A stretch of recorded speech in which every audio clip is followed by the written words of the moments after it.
안녕하세요. 동아시아연구원 박정우 연구원입니다. 주요 외교 현안을 쉽고 편하게 접할 수 있도록 하는 동아시아연구원 보이는 논평 시리즈의 첫 순서로 동덕여자대학교 중어중국학과 교수 겸 동아시아연구원 중국연구센터 소장을 맡고 계신 이동률 교수님을 모시고 펠로시 방문 이후 대만 문제와 중국의 향후 외교 방향, 그리고 한국인의 대중인식으로 바라본 한중 관계 현황 및 발전 방향에 대해 짚어보려 합니다. 네, 이동률 소장님 안녕하세요. 네, 이번 펠로시 대만 방문 이후 전개된 미중 간의 대립 양상과 또 주변국의 대응을 볼 때 소장님께서 보시기에 예상하지 못했던 특이했던 점, 그런 것들은 어떤 것이 있을까요? 있다면 소개 부탁드리겠습니다. 일단 그 펠로시 의장의 대만 방문 자체가 매우 이례적인 행보였어요. 그거를 바라보는 중국의 입장에서는 중국이 가장 우려하는 거는 소위 중국이 그 금과 옥조처럼 중요시하는 하나의 중국 원칙이 국제사회에서 전반적으로 훼손될 수 있다는 우려를 할 수 있는 문제가 가장 컸을 거예요. 대만 문제는 미중 관계 그 72년부터 지난 50년의 역사에서 계속 그 뭐 갈등과 협력 또 뭐 타협 또는 기복이 계속 있어 왔습니다. 그럼에도 불구하고 하나의 그 공감대, 암묵적인 동의가 있었다면 그거는 이제 미중 양국 모두 그 대만 문제에서 현상을 유지한다는 거였어요. 예, 그 기조를 유지하는데 최근의 문제는 그 현상 유지에 대한 양국 간의 암묵적인 그 동의가 훼손되고 있다는 그 불안감에서 야기된 겁니다. 즉, 그러니까 미국 입장에서는 중국이 대만에 대해서 강압적인 행동을 하고 군사 행동을 하는 것이 결국은 대만의 현상을 변경시키고 무력으로 현상을 변경시키려는 의도가 아닌가에 대한 우려, 불신이 생긴 것이고, 중국은 중국대로 미국이 대만에 대해서 무기를 판매하고 고위직 간의 접촉을 만들고 하는 것이 결국은 그 대만의 지금 차이잉원 정부가 지향하려고 하는 대만 독립을 지지하고 하나의 중국의 원칙을 훼손시키려고 하는 또 다른 차원에서 현상을 변경시키려고 하는 것이 아닌가에 대한 의구심이 커진 겁니다. 결국은 이제 두 나라가 다 어쨌든 현상을 유지시키고 싶다는 공감은 있는데 그 현상 유지시키고 싶다는 공감에 대한 상호 불신이 깊어지고 있다는 게 가장 큰 핵심적인 문제예요. 그래서 매우 이례적인 아주 강력한 군사적 그 압박, 대만에 대한 압박 정책을 펼쳤죠. 중국이 그 대만의 그 방공 식별구역을 그 침해한 사례는 많은데 이번에는 그 중간선을 넘어섰어요. 그거는 굉장히 이례적인 거고, 그리고 탄도미사일을 무려 11발을 발사를 했어요. 그것도 굉장히 이례적인 군사 행동입니다. 중국이 할 수 있는 가장 강력한 그 군사적 수단을 동원한 압박에 그 하나의 중국 원칙을 지키려는 메시지를 전달하려고 하고자 한 것이다, 이렇게 보입니다. 네, 그래서 혹장은 2027년 중국 공산군 창건 100주년 즈음에 시진핑 주석이 모택동 등소평에 건질 만한 업적을 남기기 위해서 대만에 더욱 모험적인 행보를 보일 것이라고 이야기도 하기도 하는데요. 소장님께서 보시기에 대만 사태는 앞으로 어떻게 전개될 것으로 예상하시나요? 예, 그 대만 문제는 미중 간의 대만 문제는 미중이 수교 협상을 시작한 1972년부터 이미 시작된 굉장히 오래된 그 쟁점 현안이에요. 시진핑 정부 들어서서 중국이 대만 문제에 대해서 과거보다는 굉장히 강경하고 조급한 행보를 보이고 있는 것은 분명해 보여요. 미중 양국이 많이 합리적으로 그걸 의사결정하는 상황이라는 전제를 한다면은 미중 양국 모두 그러니까 시진핑 정부도 바이든 정부도 지금 산적한 국내외적인 도전과 과제에 직면해 있어요. 그래서 이렇게 리스크가 굉장히 큰 대만 해외에서 충돌은 가능하면은 그 회피하려고 하는 그 경향을 분명히 가지고 있다고 보여요. 그래서 그 펠로시 의장 방문 직전에도 두 정상이 전화 통화이긴 하지만은 5번째 전화 통화를 통해서 대만 문제를 같이 논의를 했습니다. 오히려 역설적으로 지금 그 군사적 긴장이 높아지면 높아질수록 한편으로는 뭐 우발적 충돌 가능성도 있지만은 다른 한편으로는 위기를 관리하려고 하는 움직임도 동시에 진행되고 있다고 보여요. 현재 뭐 미국과 중국 입장이나 내부 상황을 보면은 양국 모두 상대가 현상을 변경시키려고 하는 의심을 하지만은 결국은 자국 각자는 또 현상을 유지하고자 하는 의지가 있다고 볼 수 있거든요. 그래서 그 불신을 해소하는 그 어떤 방법이나 대안이 들어선다고 한다면은 대만 문제가 계속 그 긴장 국면을 악화되지 않을 가능성도 있다.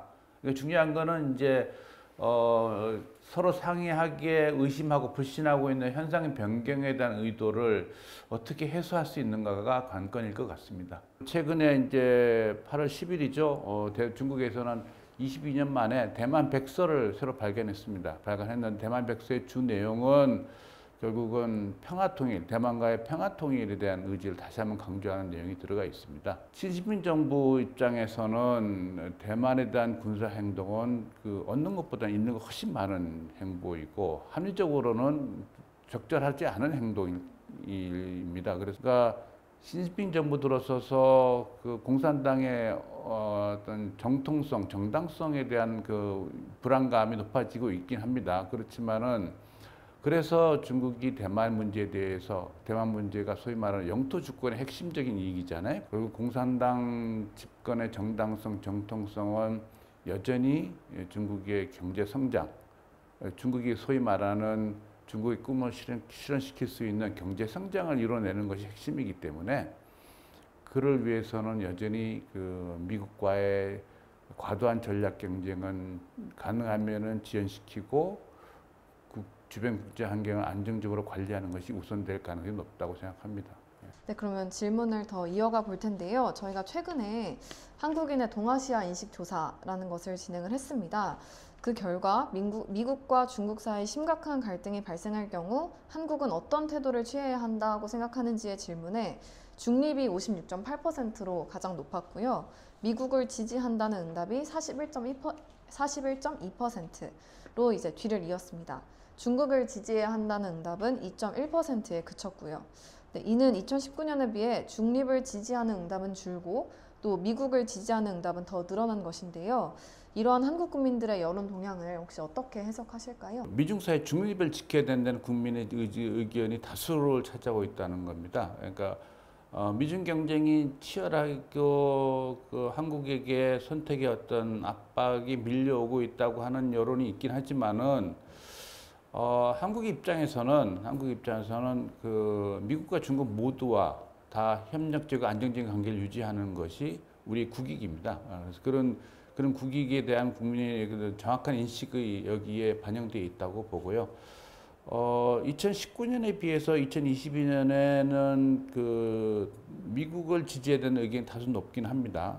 결국은 중국에 대한 반중 정서가 높아진 것에 그 반영된 거다 하는 겁니다. 그러니까 그 중립에 대한 그럼에도 불구하고 중립에 대한 응답이 여전히 가장 높다 하는 것은 굉장히 지금 정부 입장에서는 좀 참고하고 고려해야 될 부분이다 하는 생각을 가지고 있습니다.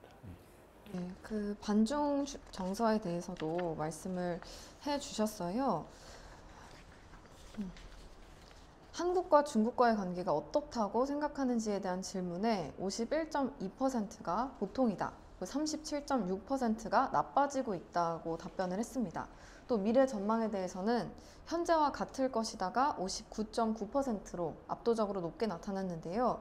앞으로 한중 관계는 어떻게 진행될 것으로 보시나요? 가장 우려되는 것은 구조적 요인에 의한 겁니다. 돌아보면은 사실은 중국의 부상이 본격화가 되기 시작한 2000년대부터 점진적으로 한국의 중국에 대한 인식은 부정적인 의견이 높아지기 시작했어요. 그 당시에는 우리가 크게 주목하지는 않았지만 그러다가 2010년 천안함 연평도 사건이 있었고 2010년에 사드 갈등을 계기로 이 점진적으로 높아지는 반중 정서가 굉장히 아주 그 표면화되면서 굉장히 그 높아졌던 거죠. 그거는 결국 그 배경에는 결국은 중국의 예상보다 빠른 가파른 부상, 그리고 미중의 경쟁과 갈등이 고조화되고, 한중 관계에 있어서의 그 힘의 비대칭성이 확연히 드러나고, 이런 그 구조적 변화가 반영된 측면이 굉장히 있습니다.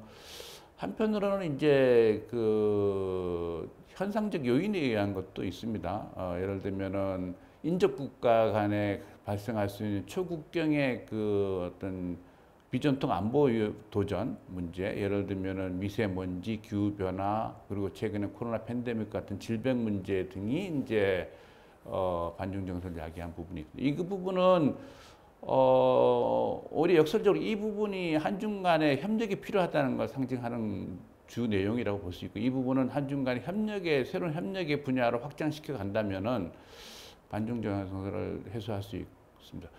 또 하나 이제 중요한 문제가 이제 그 국내 정치적인 요소인데요.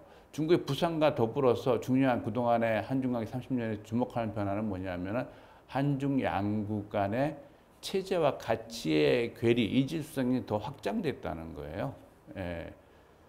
한국은 중국 정부가 더더욱 권위주의 체제와 강화되는 것에 대해서 부정적 인식을 갖게 되었고, 중국은 중국대로 한국의 그 시민민주주의, 촛불 시위 같은 시민민주주의 운동 확산되는 것에 대해서 오히려 우려와 경계를 가지고 불안한 눈초리로 쳐다보고 있습니다. 현상적으로 나타나는 문제가 이 문제에 더 연계돼서 확산되지 않도록, 고착화되지 않도록 서로 양국의 이제 언론들이나 오피니언 리더들이 이제 심각하게 좀 인식하고 이 대응을 좀 접근할 필요 있다는 생각이 듭니다. 네.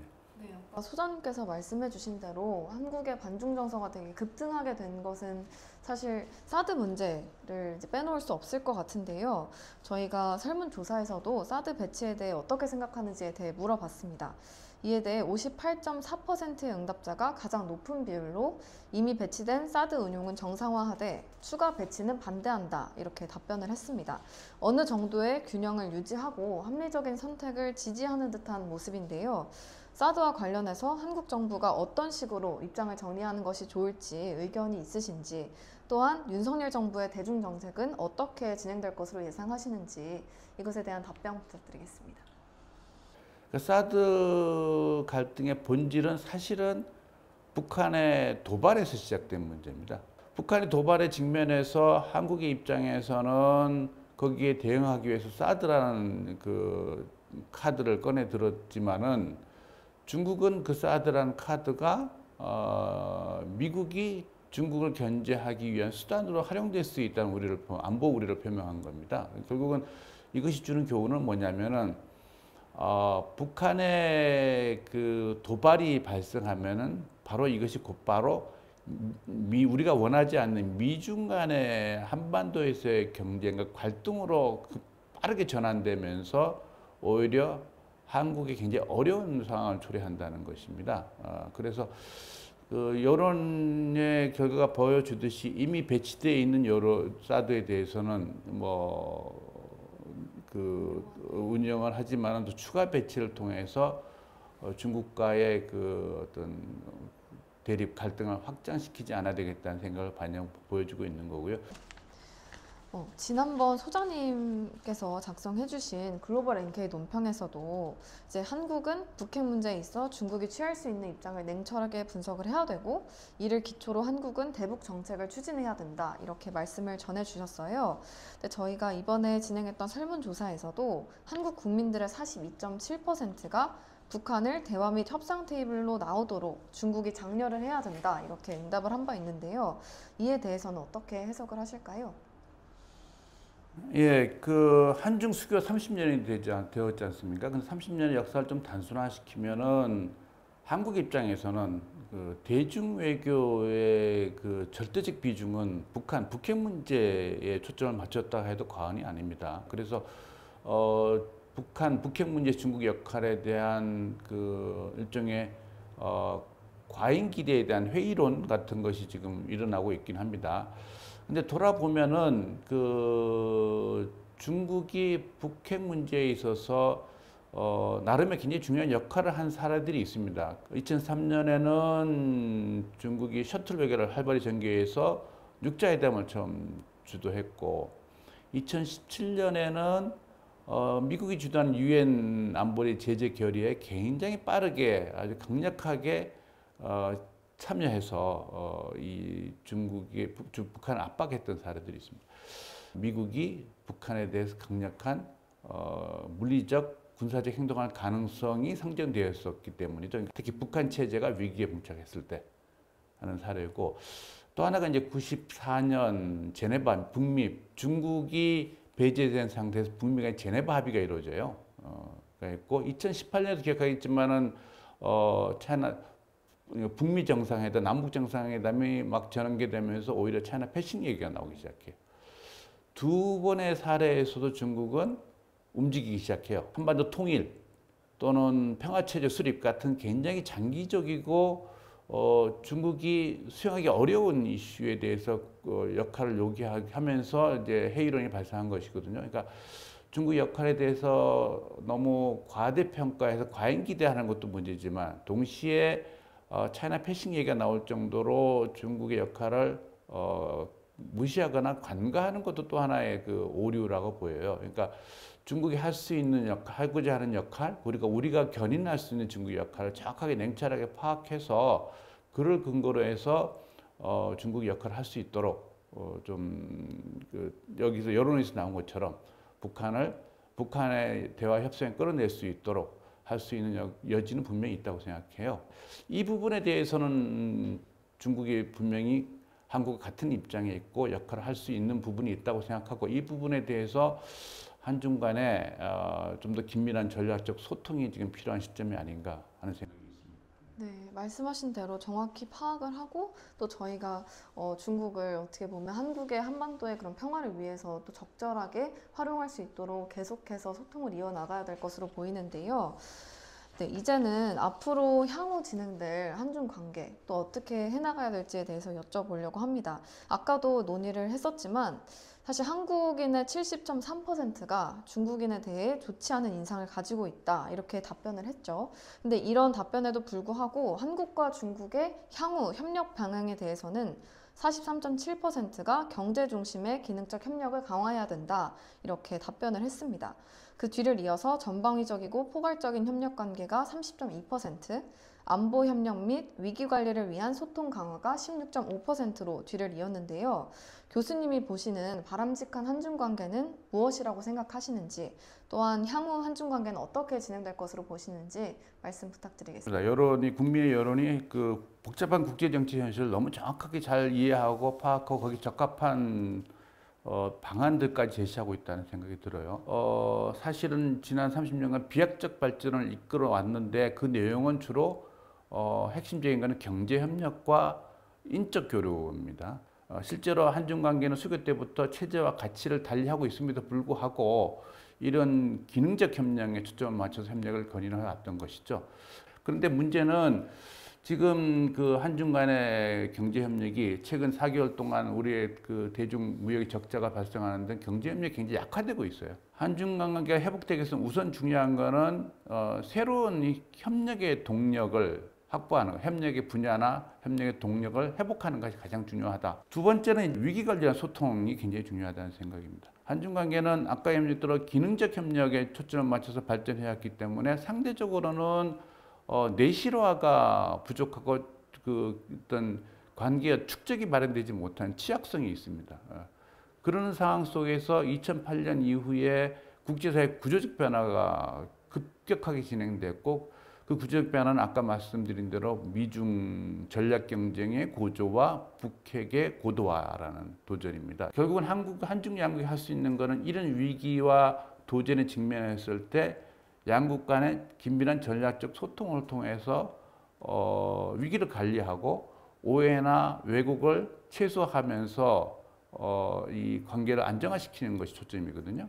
그런 측면에서 봤을 때는 한편으로는 협력의 동력을 새로 확보하면서 다른 한편으로는 외부 변화의 구조적 변화의 외부 영향에 대한 대응 능력을 키워서 한중 양국이 이 안정적으로 관계를 유지할 수 있는 전략적 소통 채널을 시급히 마련하는 것, 이것이 가장 중요한 과제다 하는 생각이 지금 들고 있습니다. 예. 오늘 이렇게 자리에 나와 주셔서 저희가 한중 수교 30주년을 맞아서 지금까지의 한중 관계 현황, 그리고 앞으로 나아가야 될 방향, 또 대만을 바라보는 대중 외교가 어떻게 진행될 것인지에 대한 얘기를 나눴는데요. 너무 냉철하게 분석해 주시고 또 좋은 말씀 전해 주셔서 너무 감사하다는 말씀 전하겠습니다.